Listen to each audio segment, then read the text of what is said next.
Another month, another time for some really good stock picks, both in the short term as well as the long term.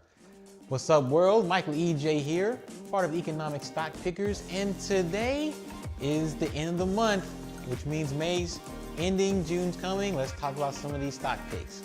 Now, before I even get started, as you know, with the new format, I focus on the short-term picks first and then the long-term, one or two picks that I'm focused on. Before I get started, I just want to review the two picks that I had short-term wise last month.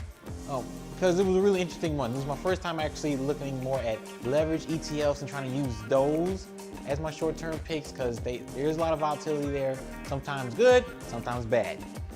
The two that I picked was Gush, which was the oil and gas ETF, and ticker UTSL, which was the utilities ETF. Now, I must say, from a trading perspective, Gush was great. I mean, whew. I'll put up the chart right now. Like, I got in, got 6%, got out. Got back in, got about another 5%, got out. Then got back in and got like another 7 to 8% and got out again. All in 1 month. Oh, baby, yes, it was great. It was some good stuff. And a lot of it, of course, connected to what was happening in oil and gas. You know, gas prices are starting to go up. I'm starting to see it at the pump, and you definitely starting to see it with oil prices by the barrel. So it's just all connected to that. And we're at this part of the economic cycle where inflation is starting to creep up. You start seeing oil start to creep up. Most, if not all, of those oil companies are going to benefit from it. Now, utilities, I wasn't so lucky. I kind of wrote it down. I had a stop loss around 8%, so I lost 8%. And that was at maybe a couple of days into the trade. It wasn't until late, like maybe 1 or 2 days ago, or 2 or 3 days ago, now that I kind of looked back into it, and I just got back in, got like 1-2% gain, hoping to get at least 3%. That's kind of like I put my first legit, I'm stopping here, and if it falls below this, I'm going to profit number. Because to me, it's all about getting some profits. It's better to take little profits only over a couple of days instead of shooting for the stars. Right? So it's the key to trading. Just don't try to lose a lot. Now, let's talk about what we're going to do going forward. I'm still focused on these two ETFs, but there's 4 stocks I'm looking at that I believe is going to be driven by short-term higher sentiment. In all these stocks, I added a level to it, which is analyst upgrades. And you'll see with all 4 of these stocks, the analyst upgrades kind of matter more than your typical large cap stock. So first, we're going to focus on a company called Best. And actually, excuse this, that's literally the name of the company. Really, the ticker is VSTI. Sorry about that, but it's a $4 billion company and trading around $11.70 a share. And really, they're just a smart supply chain provider in China. If you have any supply chain issues, they kind of help consolidate everything all in one solutions. Don't care that much about it. Just a little bit of opening of what the company does. Just got upgraded. They have 8 analysts covering the stock, and all 8 have it as a buy rating with more than 20% upside, which is kind of ridiculous. And the stock's been a little bit on an upswing as of late. Now, because it's a company that's based in China, there is no information really on the demand side. But that's all right. There's a lot of other stuff that's checking out, and I'm willing to take the risk on Best. So that's the stock that I'm really looking at. Once again, it's around $11.70 a share, and really important because it's not like it has to go up a lot to really experience a good trade. Like getting up to $12.40, $12.50, I'll be a happy camper there. Next up, Alliance Resource Partners, ticker ARLP. And they produce and market coal primarily to utilities and industrial users in the US. Nothing special, just deal with the coal industry. Another company, another upgrade, 5 analysts, 4 are buy ratings, and it used to be 4 analysts with just 3 buy ratings. So no matter what, still a lot of support. As you can see, not a lot of analysts covering these 2 names, which I really like. And money flow, I must admit, hasn't been great, but I'm starting to realize that the money flow isn't the biggest thing, especially if it's not extremely high. If there's not a lot of extremes, then prices will what's really going to drive the price is a lot of news and just general sentiment, who's ever already in stock. So that just means sell side has even more influence, especially with these smaller companies. Best being a $4 billion market cap, and Alliance Resource Partners being about $2.5 billion market cap. So here, sell side has a little bit more influence. It's perfectly fine. And once again, stock's around $19 a share. Get up to 20, and I'll be a happy camper, right? We got our couple percentage points. We got our little P&L builders, and we're just gonna keep focusing on that. Next up, Oasis Petroleum, ticker OAS. Maybe a little bit of a stronger play on the oil and gas industry. And I mean, they do E&P, exploration and production, focusing on oil and natural gas in North Dakota and Montana. Different regions. I mean, I'm in Texas, so I mean, I expect it here, but you know, they're not here. They're somewhere else, you know, a little bit different. And they're a $4 billion market cap.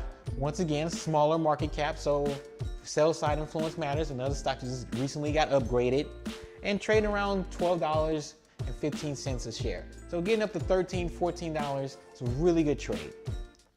Last up, IHS Market, ticker INFO. Now this company's a little bit bigger. It's closer to about $20 billion in market cap, and the stock price is closer to $50 a share. So this one, maybe you need $53, $54, $55 if we're really lucky, and one shot would be really great. But hey, I mean, that's the thing with a larger company and a larger just share price in general. You need a little bit more push.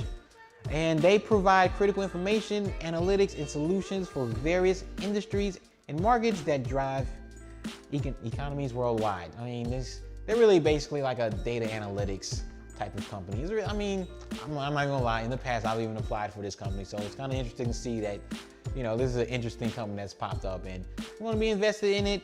And money, once again, another company that money flow hasn't been 100% great, but it's been good. You know, it's definitely been good. And 14 analysts, 10 have it at a buy rating, recent upgrade last week. So, I mean, a lot of these stocks, and most importantly, these are smaller stocks that the rating upgrade matters. Like the stock did something when it upgraded. And upgrades can affect the stock for weeks and weeks to come. Like unless something just terribly goes bad, something terribly goes wrong, these upgrades matter, and they can kind of hold for a little while. So that's why it's very important. I added that extra element. It's not just high sentiment, but a change to higher sentiment. That's what really matters in increasing the demand. Now let's move to the supply side, and I'm just going to tell you from the stocks perspective, you know, with buybacks and everything. I mean, I'm not even going to do anything special or anything. It's Apple. I mean, Apple just said they're going to, hey, well, with the money they're bringing back, 40% of it, $100 billion to be exact, is going to be used for buybacks. They're already the buyback king. Already got a ton of cash. They generate free cash flow like it's nothing. Still somewhat undervalued. Like this is a slam dunk. I mean, and to be honest, especially if you're a safer investor, this should be one of your larger holdings in your portfolio today. I mean, I don't get what the problem is. So just buy Apple if you're looking for some buyback love. You know, limit supply in terms of stocks. That's where you need to go. Now, my stock pick for this month, I plan to hold for a long time, but limited competition, is the Trade Desk, ticker TTD. Market cap is around $3.5 billion right now. And the company is essentially, they're a tech platform for ad agencies.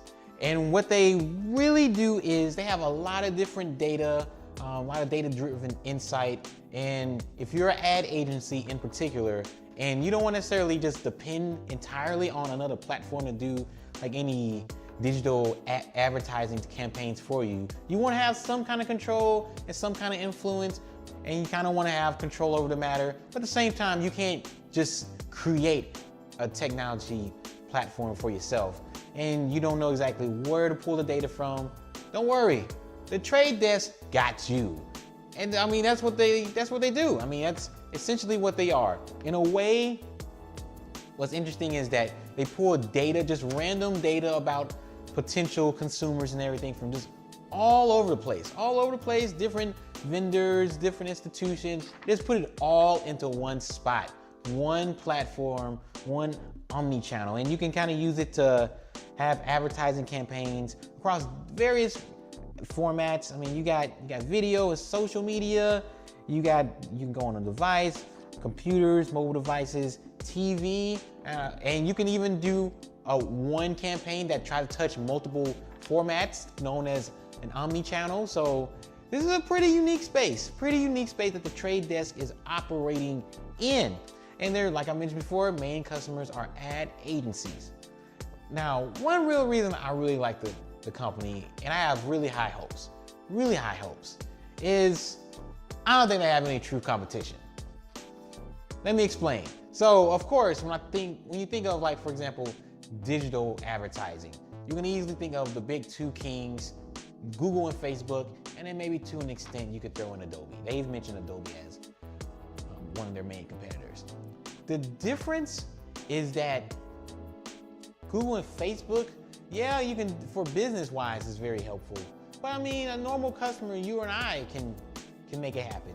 There's a little bit extra complexity in trying to do it without necessarily depending on Google or Facebook. Like, you're not trying to use just this one platform, this one area, this one media. You're trying to do it across different areas, different websites, random commercials. I mean, you're trying to do it all over the place. You're just not focused on, like, YouTube, or you're just not focused on, for example, Facebook or Instagram. You're not focusing on just those those platforms. You're trying to broaden your reach. And that's something the trade desk really helps you do. And it's more specific for the ad agencies out there, or the marketing teams within larger companies. So their customers are a little bit different. And yeah, those same customers can use Facebook ads, and there's plenty of them that do. But there's also a lot of small and mid-sized businesses that use it as well, and I don't think the trade desk is really focused on those, which is fine, perfectly fine. And they're mainly in the US right now. So to me, still no true competition. They're a little bit nichier, have a little bit more of a niche. So they kind of run away from everything. And to me, the stock can double in 3 to 4 years. Here's how. First of all, the valuation is not what you think. Now, when you first look at it, like if you pull up on Google Finance and look at the stock, you're gonna see 11 times sales, price to sales, and you're gonna see like trailing price to earnings of like 68 or something. Like, it's a really high number. Calm down, it's not as bad as it looks. First and foremost, you know I don't trust earnings. EPS is a lot of accounting BS, so we ignore earnings numbers and look more at the cash numbers and how much cash is being generated. Most importantly, I look at things from a holistic standpoint. So I'm not just looking at the market cap of a business, I'm looking at the enterprise value of the business. Remember, that is the market cap plus the debt minus cash.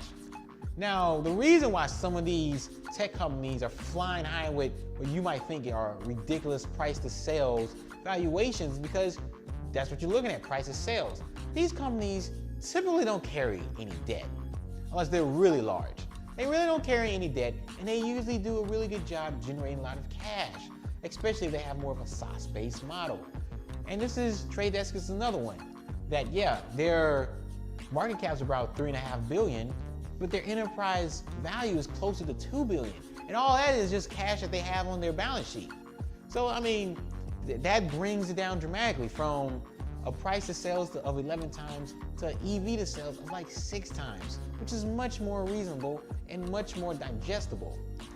In addition, I mean, part of it is I don't think enough of the growth is being captured.